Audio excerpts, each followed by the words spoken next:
आप सभी को मेरा नमस्कार। अष्टावक्र गीता तीसरा प्रकरण 7वां सूत्र। इस सूत्र में अष्टावक्र कहते हैं, काम को उद्भूत ज्ञान का शत्रु जानकर भी कोई अति दुर्बल और अंतकाल को प्राप्त हुआ पुरुष काम भोग की इच्छा करता है। यही आश्चर्य है। देखिए, वासनाएं अनेक प्रकार की होती हैं, किंतु उसमें जो काम वासना है वह मनुष्य में सबसे तीव्र होती है, सबसे ऊंची होती है। अन्य जितने भी प्रकार की वासना है उनको तो छोड़ा जा सकता है, किंतु जो ये काम वासना है इसको सामान्यतः छोड़ना बड़ा ही कठिन है। न जाने कितने ऋषि, मुनि, साधु, सन्यासी, योगी, भक्त, तपस्वी, साधक, ध्यानी, कोई भी तो इससे मुक्त नहीं है। यह देवताओं तक का पीछा नहीं छोड़ती। यह काम एक शक्तिशाली ऊर्जा है। इसे दबाया या नष्ट नहीं किया जा सकता। इसका मात्र रूपांतरण किया जा सकता है। इसे एक दिशा से दूसरी दिशा दी जा सकती है। इसका उन्नयन किया जा सकता है। उन्नयन यानी उत्थान। इसे परिष्कृत रूप में विकसित किया जा सकता है। परिष्कृत यानी उन्नत, ऊपर उठाना। इसे परिष्कृत रूप में विकसित किया जा सकता है। ये जो संपूर्ण सृष्टि है, ये काम से उत्पन्न हुई है। यह जो शक्ति दी है, ये ईश्वर ने दी है। यह ईश्वर द्वारा ही प्रदत्त है।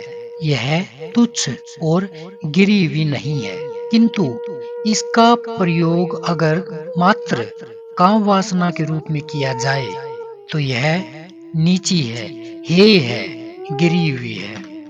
अष्टावक्र इन 3 सूत्रों में काम में आसक्ति के प्रति जनक को सचेत करते हैं। इस सूत्र में वे कहते हैं कि अत्यंत दुर्बल एवं मृत्यु समय निकट पहुंचा हुआ व्यक्ति भी कभी काम भोग की इच्छा नहीं करता।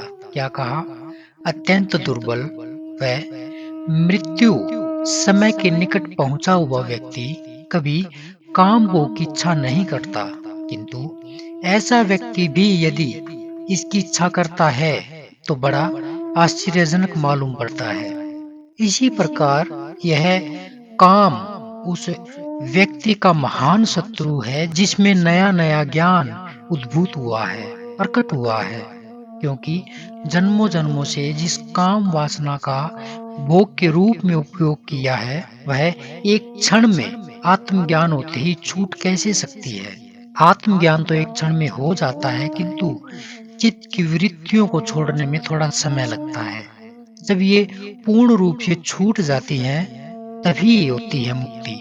जिस प्रकार से प्रकाश और अंधकार एक साथ नहीं रह सकते, या तो प्रकाश ही होगा या अंधकार ही होगा। इसी प्रकार ज्ञान और संसार, ज्ञान और काम, ज्ञान और वासना एक साथ नहीं रह सकते। अगर ज्ञान हो गया तो संसार, काम, वासना आदि विलुप्त हो जाते हैं, आदि समाप्त हो जाते हैं। पर अगर ये हैं तो इसका अर्थ है ज्ञान अभी हुआ नहीं है। ज्ञान का मात्र भ्रम हुआ है।